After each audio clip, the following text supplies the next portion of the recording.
और जो मौजूदा सरकार है वो खासकर एक सोचे समझे प्रोपेगेंडा के तहत लोगों में डर और भय का माहौल पैदा करना चाह रहे हैं कि ये जो दंगे थे ये सरकार का प्रायोजित दंगे थे, ये साबित हो चुका था और कोर्ट ने ये माना कि पुलिस ने इस इलाके के साथ और इन लोगों के साथ बहुत गलत किया है, लोगों को गलत फंसाया है, इसीलिए इन केसेस में अदालतों ने बेल दी है। तो हमें पूरी उम्मीद है अदालत से, पूरी न्याय से हमें पूरी उम्मीद है कि ये यूएपीए की जो इन्होंने जो सेक्शंस जो लगाए हैं ये नहीं टिक पाएंगे और इनको किसी भी तरीके से ये साबित नहीं कर पाएंगे। पुलिस ने 6 महीने बाद आफ्टर कंप्लीशन ऑफ इन्वेस्टिगेशन, तफ्तीश पूरी होने के बाद में, चालान पेश करने के बाद में 3 केसेस में अभी तक जो हमारे सामने जो आए हैं 3 केसेस में FIR नंबर 253, FIR नंबर 257 ये पुलिस स्टेशन सिटी नूह की FIR हैं और FIR नंबर 401 ये पुलिस स्टेशन सदर नूह की FIR है। तो इन 3 FIRs में 6 महीने के बाद यूएपीए की धाराएं जोड़ी हैं। तो कितनी संगीन ये बहुत सीरियस ऑफेंसेज हैं और इनमें कम से कम जो सज़ा है वो लाइफ और डेथ पेनल्टी की सज़ा है और इसकी इन्वेस्टिगेशन अभी जब ये लोग करेंगे तो जो लोग बेल आउट हो गए उसका प्रोसीजर ये है कि उनकी कैंसिलेशन की एप्लीकेशन, बेल कैंसिलेशन की एप्लीकेशन लगाएंगे। बेल कैंसिलेशन एप्लीकेशन लगा करके कोर्ट में कोर्ट उसको दोनों पार्टीज को सुन करके उस पर अपना ऑर्डर पास करेगी कि बेल कैंसिल की जाए या नहीं की जाए। अदरवाइज़ तो इनको अरेस्ट नहीं कर सकती पुलिस इन केसेस, इन ऑफेंस में भी बिना कोर्ट ऑर्डर के। केस खुल जाएगा? अभी प्रोसीजर ये है कि इनकी इन्वेस्टिगेशंस कुछ पेंडिंग थी। अब जिन पेंडिंग थी तो इन्होंने ये सेक्शंस लगा दिया है। अब जो लोग इसमें बेल आउट हो गए उनके लिए कानून ये है कि जो लोग बेल आउट हो गए उन सेक्शंस में मर्डर 302 में 307 वगैरह में उसमें ये एप्लीकेशंस लगाएंगे कैंसिलेशन ऑफ बेल की, बेल को कैंसिल कराने के लिए और फिर कोर्ट दोनों पार्टीज को सुन करके फिर अपना फैसला करेगी कि बेल कैंसिल की जाए या नहीं की जाए। वो court has empower to pass an appropriate order. Sir देखिए बहुत संगीन धाराएं हैं और इस तरीके के ये जो केसेज हैं, ये जो धाराएं हैं ये धाराएं तब तक नहीं लगाई जा सकती तब तक कि इसकी परमिशन सेंट्रल गवर्नमेंट से ना ली जाए, क्योंकि विद परमिशन ऑफ ये सेंट्रल एक्ट है और सेंट्रल एक्ट स्टेट जो है ना सेंट्रल एक्ट में एप्लीकेशन देगा, वहाँ पर वो अलाउ होगी तब जा करके वो किसी पर ये ऑफेंसेस इम्पोज हो सकते हैं। अदरवाइज तो हो ही नहीं सकते। पहले यानी कि इनको पहले सैंक्शन लेनी पड़ेगी, सैंक्शन सेंट्रल गवर्नमेंट से सैंक्शन, और हमें ऐसा लगता है कि शायद इन्होंने ये सैंक्शन बीच में नहीं ली है, क्योंकि ये अनलॉफुल जो एक्टिविटीज़ है ऑफ प्रीमियस एक्ट ये यूएपीए ये बहुत हीनियस ऑफेंसेज है और ये ज़्यादातर जो ये लगाए जाते हैं ये वो जो अनलॉफुल एसोसिएशंस हैं, जो ऐसी जो तंजीमें हैं, जैसे सिमी एक तंजीम है,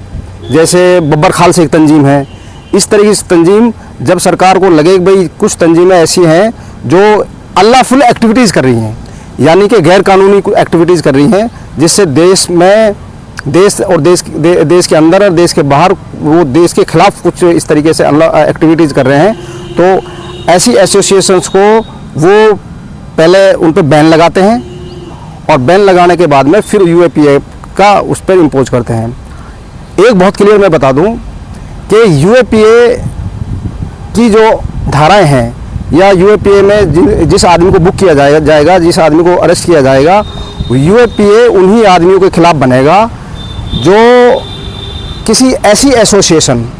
जो सरकार ने बैन की हुई हो, अनलॉफुल एसोसिएशन जो सरकार ने बैन कर रखी हो, और वो आदमी उस एसोसिएशन के लिए काम करता हो, उस एसोसिएशन का हिस्सा हो, उस एसोसिएशन के लिए फंडिंग करता हो, उस एसोसिएशन को एक्टिविटीज़ करता हो,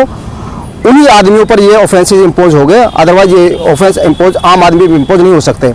यानी फिर मैं आप बता दूं, ये ऐसी धाराएं हैं, इन धाराओं में उसी आदमी को पुलिस अरेस्ट कर सकती है जो आदमी उन एसोसिएशंस, उन संस्थाओं के सदस्य हैं, उन संस्थाओं में काम करते हैं, उन संस्थाओं में फंडिंग करते हैं, जो संस्थाएं सरकार ने बैन कर रखी हैं। जैसे मैंने आपको एग्जांपल था, जैसे सिमी एक ऑर्गेनाइजेशन है, स्टूडेंट ऑफ इस्लामिक ऑर्गेनाइजेशन, जैसे बब्बर खालसे का ऑर्गेनाइजेशन है, और बहुत सारी ऑर्गेनाइजेशंस हैं। अभी इन्होंने एक मुस्लिम वो स्टूडेंट्स एक एसोसिएशन वो भी इन्होंने बैन की है। तो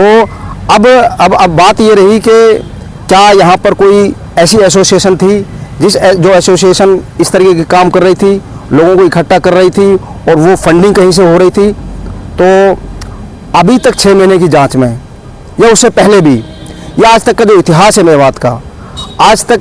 इस मेवात का कोई आदमी किसी ऐसी एसोसिएशन से कोई नहीं जुड़ा है जिस एसोसिएशन को सरकार ने बैन कर रखा हो। इन धाराओं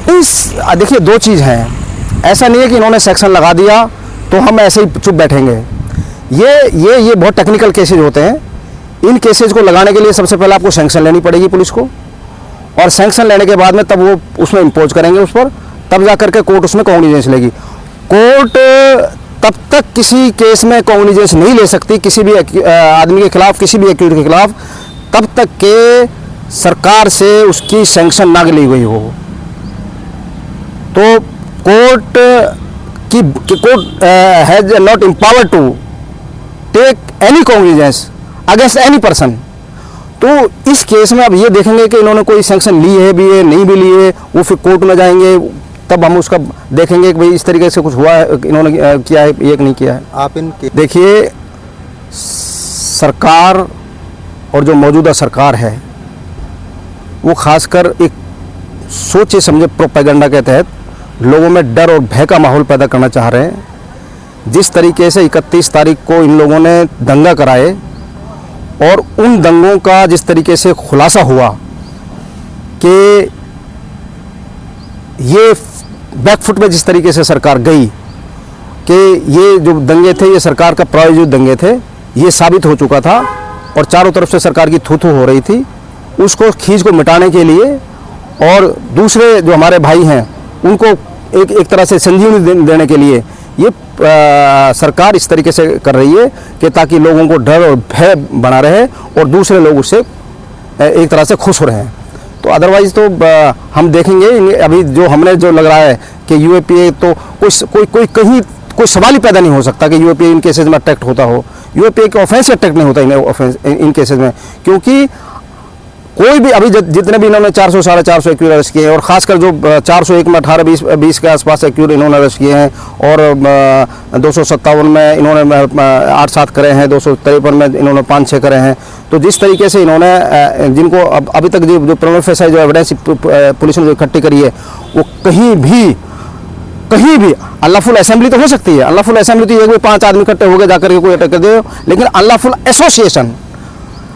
एसोसिएशन का अभी तक कहीं कोई इस तरीके से नहीं आया है कि भाई मेवात में कोई इस तरीके की एसोसिएशन चल रही हो, ऐसी कोई तंजीम चल रही हो जो सरकार ने बैन कर रखी हो।